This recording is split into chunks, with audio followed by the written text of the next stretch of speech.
Welcome to Hey Dr. Sue. So people submit their sex questions to me anonymously, and once a week I post one question and one answer. Do you have a sex question you've always wanted answered? Go ahead and check out the description for information on how to submit it anonymously. This week's question is, does herpes get passed down to your children? The answer is that yes, herpes can get passed from mother to child. Before I explain how that happens, I need to do a really brief overview of herpes. When we're talking about herpes and sex, we're usually talking about herpes simplex virus, sometimes referred to as HSV.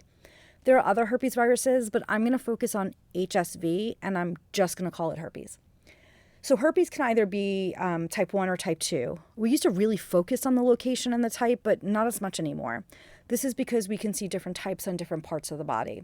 For example, herpes 1 is what you usually see on and around your mouth.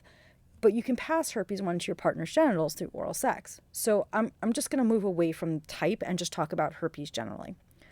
Herpes on and around your mouth presents as cold sores. Herpes on your genitals will appear as genital sores. As I mentioned before, herpes is caused by a virus, and it's pretty common. The estimate is that just about 50% of Americans have herpes 1. The numbers are a little lower for herpes 2, but the thing you need to keep in mind is that we don't really test for it. If you are doing regular STI testing, good for you. They're usually not running a herpes test unless you specifically ask for it. So there's a good chance the numbers are actually higher, and we just don't know because we're not testing everyone. So let's get back to the question. Herpes can be passed from mother to child. Sometimes it happens during the pregnancy itself, though that's not really common.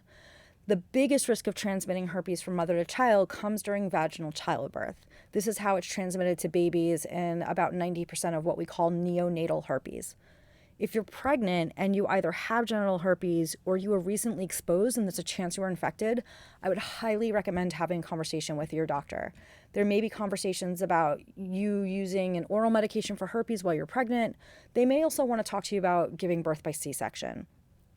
The risk of transmitting herpes doesn't end after birth, and this is going to go for all parents, all loved ones, anyone who may be coming in contact with the child. If someone has an active cold sore and the cold sore comes in contact with the child, that can lead to the child getting herpes. It is possible to spread herpes when there's no active cold sore or no active genital sore. This is something that we call viral shedding. It's harder for the virus to spread this way, but it's not impossible. The key to protecting children from getting herpes is prevention. So if you're pregnant and are worried about this, talk to your healthcare provider. Until next time, be safe and have fun. Did you like that video? If so, make sure to like and subscribe to the channel. That way you'll know when new videos come out. Also check out the description to find out how to find me on Instagram, Medium, and Twitter. And make sure to check the description for links where you can submit your sex question.